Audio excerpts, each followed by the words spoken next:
my wheel, just like that. I'm going to pat it down a little bit on top, make sure it stays there. I'm going to go ahead and get the clay wet and wet my hands. And I wet my hands to make sure that they slide with the clay. Because if the clay is dry and my hands are dry, it's just impossible to shake because your hands get all caught into the clay and they want to spin around with the wheel. So the first thing I'm going to do is I am going to cone up my wheel. Now, coning up is when I kind of tell the clay particles, hey, listen up you guys, we're about to go up into a pretty big pot here. So we want to get the clay ready to move up. And this can also eliminate any air bubbles that may be inside of the clay, which make it difficult to center. So I'm going to go ahead and bring my cone down. And now I'm going to start centering. You can see how it kind of wobbles a little bit right here at the base where my fingers are. They kind of bump up a little bit when the wheel's spinning around.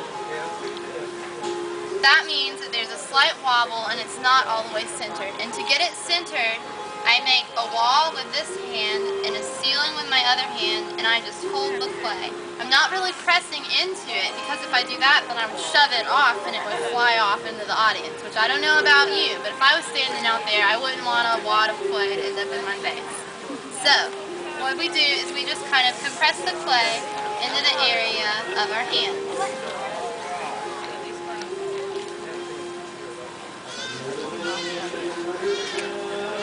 Centering is often the most difficult and longest process of throwing. It takes the longest to learn. Some people throw for almost a year before they learn how to do this exactly the right way.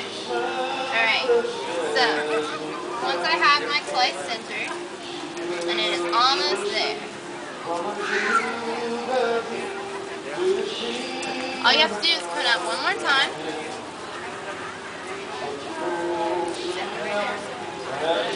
Back down.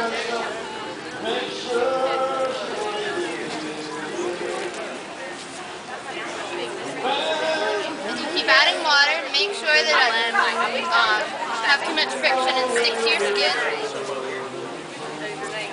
Now that I have all of the clay particles moving in the same direction from centering, I'm going to slow my wheel down to about medium speed, and I'm going to stick my thumb in the middle and open it up. And notice that I always have my two hands touching each other. And they're touching each other because this is a form of support for me. If I just try to stick one finger and I'm like, alright, I'm going to go in and try to open up, my hand will start to go around and jerk with the clay. So we're always down like this, potters. We're always like this with our bodies bent over the clay and our hands touching. My arms are braced on my legs, and sometimes if you're a little bit shorter, you can brace it on the splash pan here if you can't quite reach your legs. So now that I've gotten it opened up, I can go ahead and decide what I want to make. So everything that's made on the wheel starts in the form of a cylinder except a plate, which, I mean, you can imagine, why would you bring your walls up into a cylinder and then have to flatten it out into a plate? I don't know, clay's pretty magical, but it can't quite do that. So I think I might turn this into a bowl. So I'm going to go ahead and pull up my walls, and contrary to the term pulling, I'm not really pulling the clay. You'll see that I make a groove at the bottom with my finger, and I kind of hook my knuckle underneath there. So I'm like bringing or sliding the clay up, if you will.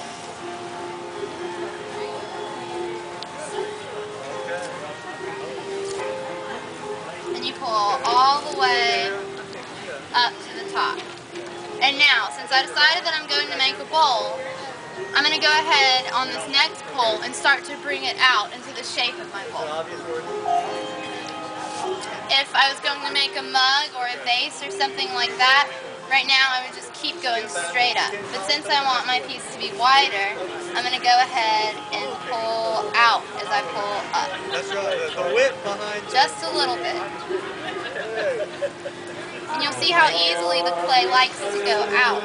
Because it's on a wheel and it's spinning, the tendency for things is to grow out and get wider like this. Alright,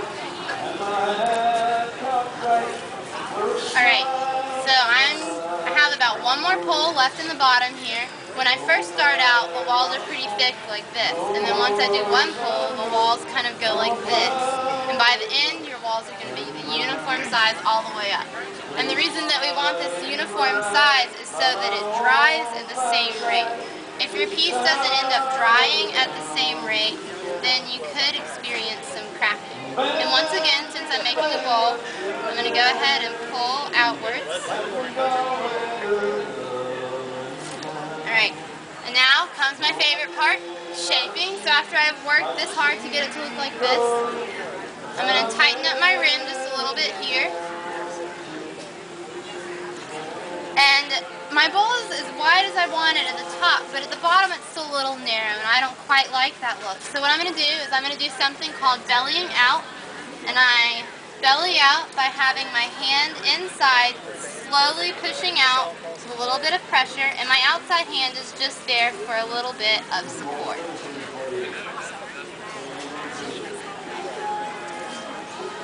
And so you see how I got a little bit of a belly there? And I can go ahead and do that one more time, just a little bit. I don't want to push the clay farther than it can go, because then it would collapse on me. And the last thing I like to do is so I can get in and kind of see my food easier, I like to flare the lip on my pieces. And I do that by taking the clay and pulling it towards me, laying it over these fingers with this hand.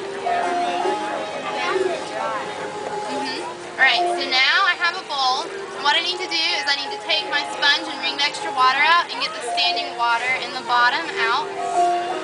And clean it up on the outside. And the last thing that I get to do is I get to cut my piece off with my wire tool. So I'm going to go and make sure it's flush with the bat head and pull towards me. Now my bowl is free. So I wait until it's about leather hard, and then I'll flip it upside down and trim off some of this extra clay you see here at the bottom. And then it'll dry so it looks like this, and we fire it once in our kiln. When it comes out, it's called bisqueware, and we glaze it. And then we put it in one more time, and it comes out, and it's called glazeware, like the finished pieces you see over here. And I'm a demonstrator representing Earthworks Pottery, and we're on 2nd Avenue, located across from Blue Sky Outfitters. Thank you.